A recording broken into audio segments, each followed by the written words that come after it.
আজকে আমরা আলোচনা করব ধ্বনি পরিবর্তনের বিশেষ একটি পর্যায়ের একটি উপবিভাগকে নিয়ে, ধ্বনিলোপ এবং সেই ধ্বনিলোপের অন্তব্যঞ্জন ধ্বনিলোপ নিয়ে আজকে আমরা আলোচনা করব। অন্তব্যঞ্জন ধ্বনিলোপ কাকে বলে এবং তার উদাহরণ।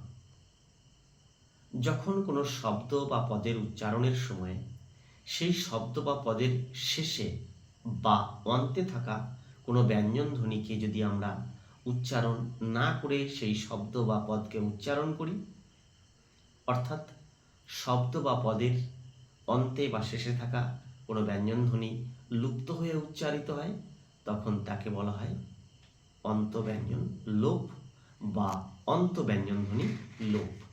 যেমন কুটুম্ব থেকে কুটুম, আলোক থেকে আলো, আম্র থেকে আম, শেয়ালদহ থেকে শেয়ালদা।